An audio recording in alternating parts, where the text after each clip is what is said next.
Manchester United is facing an unprecedented turning point, with plans to renovate or rebuild Old Trafford, an icon not only of English football, but also of its unique humorous tales. Indeed, this stadium, resembling an ancient museum, is now due for a comprehensive overhaul. If you think leaky roofs and flooded changing rooms are a joke, think again. The sight of drenched Arsenal fans at the end of last season was an unforgettable comedic scene. The waterlogged changing rooms at Old Trafford have also become a mockery target, especially for the noisy neighbors, Manchester City fans. They gleefully sang, "Old Trafford is falling down" during most of last season's matches. To fully grasp the situation, imagine a stadium belonging to the world's most popular football club, with a roof like a skylight and changing rooms resembling a free swimming pool. Yes, Old Trafford is not just a stadium, but a symbol of tales of its decline. If Manchester United doesn't plan for renovation or rebuilding, we might see fans needing umbrellas and boots every time they visit the stadium.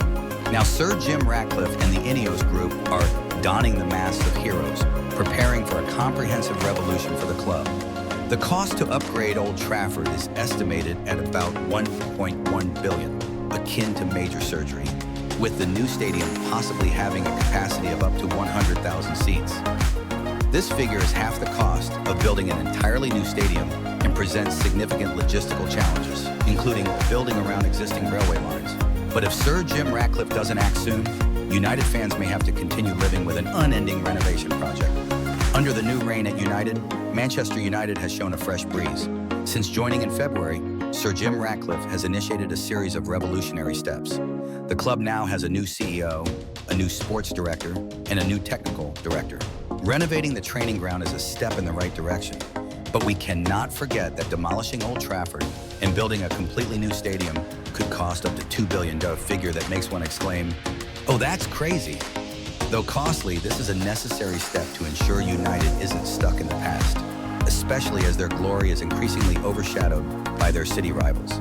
With the support of Sir Jim Ratcliffe and the Glazers board, this project promises to create a significant shockwave in the football world. Obtaining permits and financial issues may present some hurdles, but the crucial point is that Manchester United will no longer have to rely on humorous moments to attract attention. Sir Jim Ratcliffe, who became a part owner of Manchester United after purchasing 27% of the club's shares, immediately assembled a magnificent board, including notable names like Sebastian Coe, who organized the London 2012 Olympics, as chairman, along with Gary Neville and Manchester Mayor Andy Burnham. They quickly concluded that building a completely new stadium is the optimal solution. A surprising decision, isn't it? Old Trafford currently looks more like a football museum than a modern stadium, compared to the new arenas like Manchester City's Etihad or Arsenal's Emirates. United Stadium is akin to an artifact from the Stone Age. And don't mention Santiago Bernabeu with its magnificent dome, Bayern Munich's Allianz Arena, or Barcelona's Camp Nou, because Old Trafford lacks easily visible scoreboards and large screens. Moreover, the stadium's sound system often causes issues like outdated clock chimes. Many parts of Old Trafford have remained unchanged since its inauguration in 1909. And it's no surprise that we see some parts of the stadium reaching their retirement age. The current electrical system and infrastructure are on their last legs, and the stadium's interior is like a jigsaw puzzle, cramped and uncomfortable. Therefore, the update is extremely important, not just to keep the stadium operational, but also to maintain the club's status. Chris Lee, CEO of the architecture firm Populous, hired by the Red Devils, pointed out that redeveloping the stadium would require significantly reducing capacity during construction, decreasing match-day revenue, and preventing fans from watching their favorite team for an extended period. A more feasible option is to build a new stadium right next to Old Trafford on land already owned by the club. This would allow United to continue serving 73,000 fans while waiting for the new stadium to be completed, avoiding the decrepit and outdated stadium issues during this process. Despite the difficulties, Sir Jim Ratcliffe's actions are not just aimed at renewing Manchester United's image, but also at delivering a powerful shock to rivals and fans in the future. Who knows, maybe one day soon the new Old Trafford will return to its iconic status in English football and even become an ideal destination for football tourism. If we consider Old Trafford as an aging star needing retirement, then building a completely new stadium is the way for Manchester United to upgrade into an A-list superstar. Can you imagine if redeveloping the old stadium would only achieve a maximum capacity of 90,000? Just slightly more than some rival stadiums, but not enough to meet the needs of the passionate fans crowding the season ticket waiting list of thousands? Instead, by building new, we could have a massive complex with a capacity of up to 100,000, almost setting a new record in football.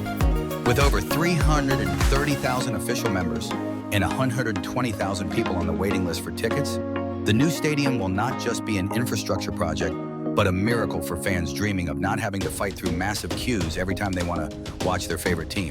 However, as mentioned above, obtaining construction permits is not a simple equation. Sir Jim Ratcliffe and the Glazers will have to persuade local authorities that this project is not just a plan to rescue the dark days of the old stadium, but then also a golden opportunity for local economic development. They do not expect the local budget to gift the project, but the support of taxpayers to ease the financial burden. Led by Sebastian Coe and with famous figures like Gary Neville and Manchester Mayor Andy Burnham, the conclusion that building a completely new stadium is the best choice is not just a wise step to keep Manchester United from being left behind, but also a shock to make rivals marvel. Sir Jim Ratcliffe and Ineos's plan is not just to make Old Trafford the Wembley of the North, but also an opportunity for the club to return to the top, not being shackled by past glories overshadowed by city rivals in recent years. If everything goes smoothly, Ineos could pour up to $5 billion into this project. And with that enormous sum, United will not just be a football club, but a new symbol of the 21st century. Manchester United, under Sir Jim Ratcliffe's leadership, can bring a new stadium that is not only beautiful and modern, but also a lasting symbol in the football world. We can look forward to bright days ahead with a brand new and dazzling Old Trafford, where heroic memories and humorous tales will continue to be told. And who knows, one day, we might hear the chant, "Old Trafford is falling down again," but this time from rivals as they face a stronger Red Devil than ever.